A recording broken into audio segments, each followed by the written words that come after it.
Canadians and indeed people from around the world are sick and tired of sending money to countries only to have it the money ripped off by greedy leaders who stash away huge amounts in offshore banking centers and what have you, or they launder the money domestically and buy votes.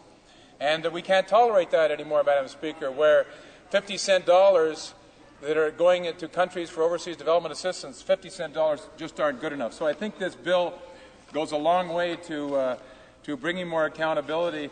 You know, one of the criteria is contributes to poverty reduction, and that's a very noble, a very necessary criteria.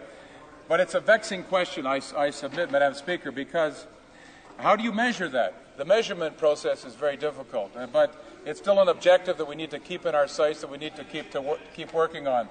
I remember a few years ago I had the great honor as a member of a subcommittee of the Finance Committee and the International Affairs Committee to meet in Washington, D.C. with Robert McNamara, who had served as President of the World Bank and, of course, as Secretary of Defense in the U.S. government.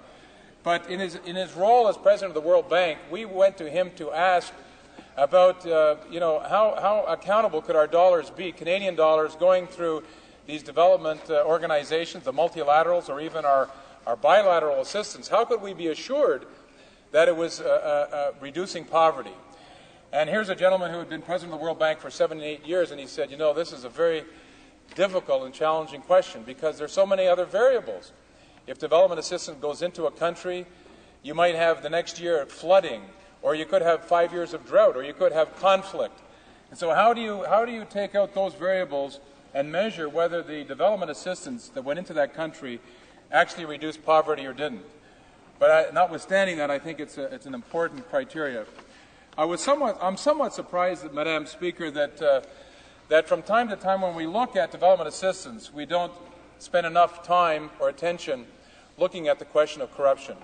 In fact, I recently read the book by Jeffrey Sachs, who is the Millennium Development Goal Advisor at the United Nations. I don't know if I have his title exactly correct, but he advises the UN on how to reach the Millennium Development Goals, which are the goals to reduce poverty worldwide. And in his book, The End of Poverty, which is some 300 pages, I went to the index and I looked up the word corruption. And sadly, I couldn't find the word corruption. In fact, in his whole book, when he talks about development assistance and fighting corruption and fighting poverty, there's not one mention of the word corruption. And I have a few examples of some of the people over the years, and this, Mr. Speaker, is just a partial list, of leaders of countries that have salted away billions. And these amounts aren't really in dispute.